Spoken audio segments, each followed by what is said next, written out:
الحمدللہ رب العالمین والعاقبۃ للمتقین الصلاۃ والسلام علی سید الانبیاء والمرسلین اما بعد فاعوذ باللہ من الشیطان الرجیم بسم اللہ الرحمن الرحیم الصلاۃ والسلام علیک یا سیدی یا رسول اللہ الصلاۃ والسلام علیک یا سیدی یا حبیب اللہ الصلاۃ والسلام علیک یا سیدی یا نبی اللہ وعلی آلک واصحابک یا نور اللہ۔ سب سے پہلے اپنے تمام دیکھنے والے سننے والوں کو پروگرام علم الصیام میں خوش آمدید کہتی ہوں۔ میرا آج کا خوبصورت موضوع ہے ایک امیر بادشاہ کا قصہ۔ بغیر کسی وقت کے ضائع کیے اپنے موضوع کی طرف بڑھتے ہیں۔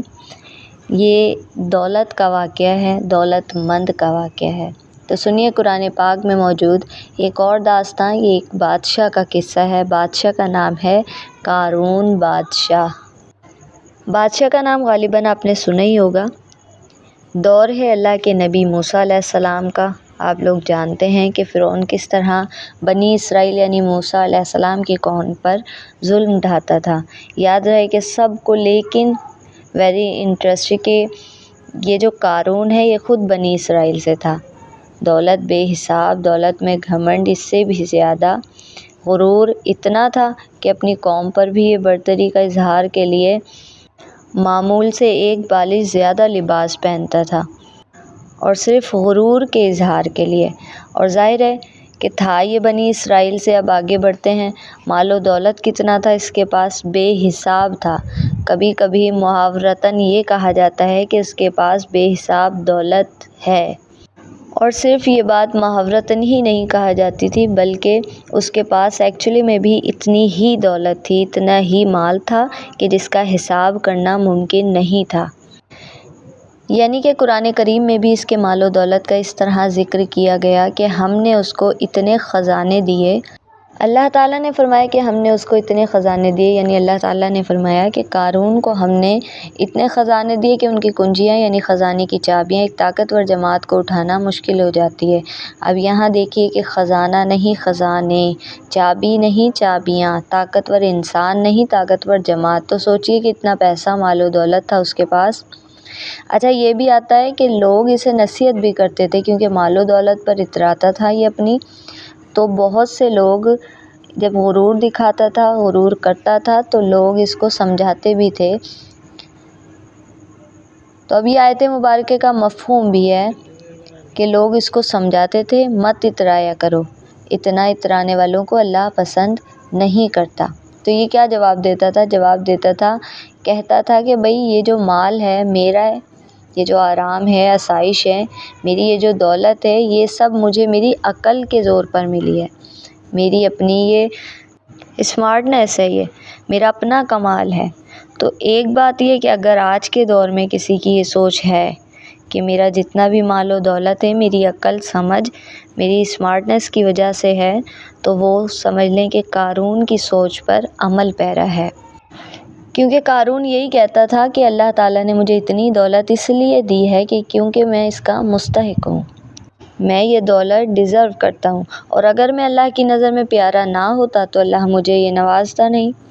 تو یہ قارون کا عالم تھا، اور موسیٰ علیہ السلام سے اس کی دشمنی کا یہ عالم تھا کہ ایسا ہوا دشمنی میں اس حد تک چلا گیا کہ اس بدبخت نے ایک بدکار عورت کو اس بات پر تیار کیا کہ نعوذ باللہ اللہ کے نبی پر تہمت لگائے۔ یہ ہوا کہ ایک مجمع میں حضرت موسیٰ علیہ السلام قوم کو نصیحت کر رہے تھے۔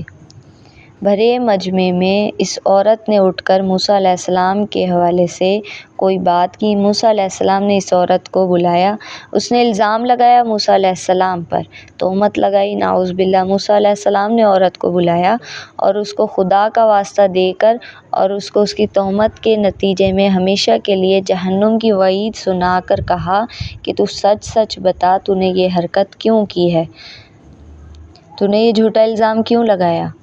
اللہ نے اس عورت کے دل میں خوف پیدا کر دیا۔ اس عورت نے اپنی غلطی کا اعتراف کیا اور بھرے مجمع میں اعلان کیا کہ موسیٰ پاک باز ہیں، مجھے قارون نے اپنا مال و دولت دے کر یہ کہنے پر مجبور کیا تھا کہ میں موسیٰ علیہ السلام پر تہمت لگا کر ان کی نبوت پر دھبا لگانے کی کوشش کروں۔ تو یعنی کہ یہ دولت مند بھی تھا، یہ بنی اسرائیل سے بھی تھا، یہ موسیٰ علیہ السلام کا دشمن بھی تھا، اور اتنی گری ہوئی سوچ کا مالک تھا کہ اس نے اللہ کے نبی پر تہمت لگانے کے لیے کسی کو استعمال کرنے کی کوشش کی۔ ایک مرتبہ یہی قارون موسیٰ علیہ السلام کے پاس سے گزر رہا تھا کہ جب آپ اپنی قوم کو کچھ نصیحت فرما رہے تھے۔ قارون وہاں سے گزر رہا ہے، وہ آدمی جس کی دولت کی چابیوں کے لیے ایک جماعت ہے، اس کے قافلے کا کیا عالم ہوگا؟ کسی گھوڑے پر اکیلا تو نہیں جا رہا ہوگا وہ۔ آج کل کی بات کریں تو پروٹوکول، گاڑیاں، ہتھیار اور پتہ نہیں کیا کیا ہوتے ہیں، لوگ آگے پیچھے، تو عظیم الشان سواریاں آ رہی ہیں، قارون کی گزر رہی ہے، وہاں سے بہت سارے لوگ یہ دیکھ رہے ہیں، اس کا یہ گزرنے والا نظارہ بہت سارے لوگ دیکھ رہے ہیں، اور ایسا واقعہ ہے جس سے آپ اور میں ریلیٹ کر سکتے ہیں۔ لوگوں نے دیکھا اور لوگ دیکھتے ہی رہ گئے، اور کہہ رہے ہیں یہ آیت مبارکہ کا مفہوم ہے کہ جب قارون بڑی ٹھاٹھ سے اپنی قوم کے سامنے نکلا تو جو لوگ دنیاوی زندگی کے طالب تھے کہنے لگے کاش ایسا مال ہمیں بھی مل جائے، قارون تو بڑا نصیب والا ہے۔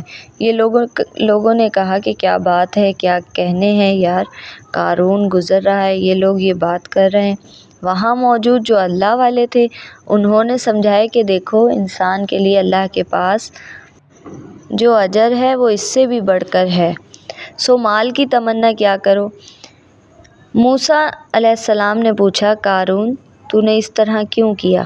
یہ بدبخت کہنے لگا کہ اگر آپ نبوت کی وجہ سے مجھ سے افضل ہیں تو میں مال کی وجہ سے آپ سے افضل ہوں۔ اتنا غرور! بلکہ کچھ روایات میں ہے کہ قارون یہاں چپ نہیں ہوا بلکہ اس نے موسیٰ علیہ السلام کو چیلنج کرنے کی جسارت کی۔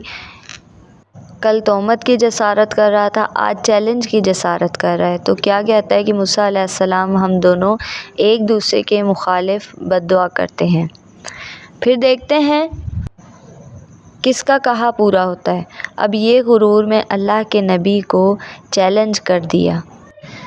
اب کیا ہوتا ہے کہ وہ دن آ گیا، موسیٰ علیہ السلام میدان میں نکلے، قارون بھی میدان میں نکلا۔ یہاں موسیٰ علیہ السلام کے چاہنے والے، وہاں قارون کے چاہنے والے، یہاں قارون کا لشکر۔ اب سب دیکھ رہے ہیں کہ اگلے لمحات میں کیا ہونے والا ہے۔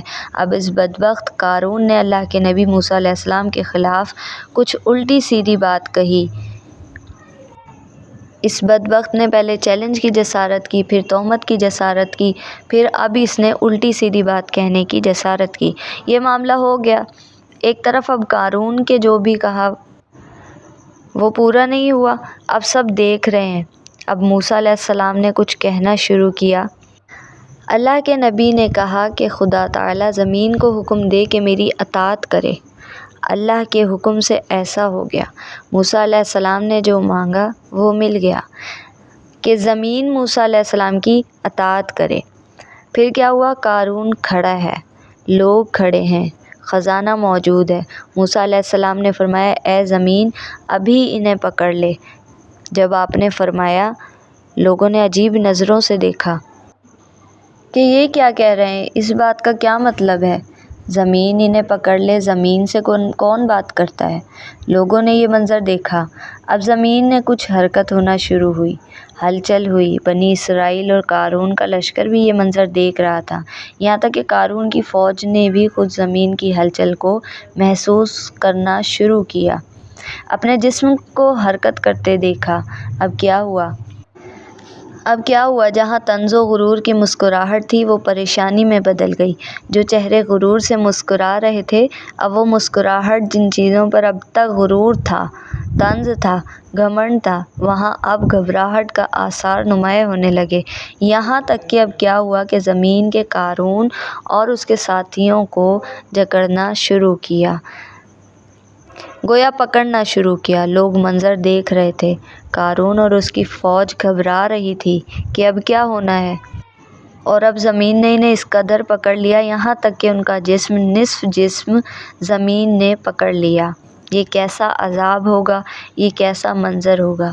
جو کچھ دیر پہلے بڑے غرور اور گھمنڈ میں رہا تھا، وہ شخص جس کے پاس بے حساب مال ہے، وہ شخص جس کا عظیم الشان محل سامنے کھڑا ہے، وہ شخص جو اپنی اتنی زیادہ فوجوں سواریوں کو دکھا کر چل رہا تھا، وہ شخص زمین کے اندر دھنسا ہوا ہے۔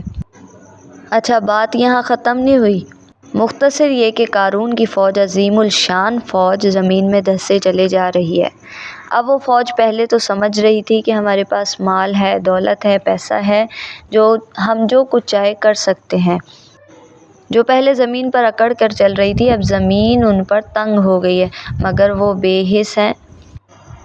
اس وقت وہ بے بس ہیں کہ ان سے نہ کچھ بن پا رہا تھا اور نہ کچھ بننا تھا، یہاں تک کہ اب وہ فوج کندھوں تک زمین کے اندر دھنستی چلی گئی۔ اب اس منظر کی ہولناکی میں اور اضافہ ہو گیا کہ کندھوں تک فوج زمین کے اندر چلی گئی۔ اب تک فوج اندر گئی ہے، لیکن ان کا عظیم الشان خزانہ وہیں پڑا ہے۔ اب کیا ہوا؟ اب قارون کو اپنی دولت پر بڑا ناز تھا۔ موسیٰ علیہ السلام نے فرمایا کہ قارون کی دولت کو، خزانے کو، مال کو، جس پر اس کو بہت ناز تھا، اے زمین اسے بھی اپنے اندر سما لے۔ پھر زمین میں دھنسے قارون اور اس کی فوج نے دیکھا کہ وہ خزانے جس پر اسے غرور تھا، جس کے بلبوتے پر اس کو یقین تھا کہ وہ کچھ بھی کر سکتا ہے، وہ خزانہ اس کی آنکھوں کے سامنے زمین میں دھنسنا شروع ہو گیا۔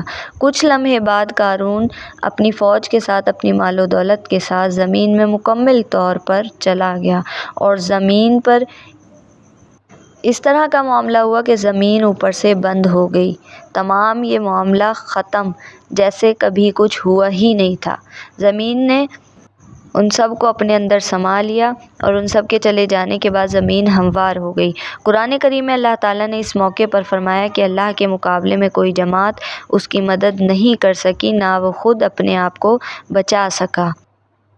اور آپ کو یاد ہوگا، میں نے پہلے جیسا کہ بتایا، جب قارون کی سواری گزر رہی تھی تو کچھ لوگ کہہ رہے تھے کیا بات ہے، کیا نصیب ہے قارون کا۔ تو اب وہ لوگ کہہ رہے تھے کہ جو لوگ پہلے واہ واہ کر رہے تھے، تو قرآن میں پہلے کا بھی ذکر کیا گیا اور اب کا بھی ذکر کیا گیا کہ اب وہ لوگ کہہ رہے تھے، فرمایا وہ لوگ جو ان کے رتبے کی تمنا کرتے تھے، کہنے لگے ہائے شامت، خدا جسے چاہتا ہے رزق دیتا ہے، جس پر چاہتا ہے رزق تنگ کر دیتا ہے۔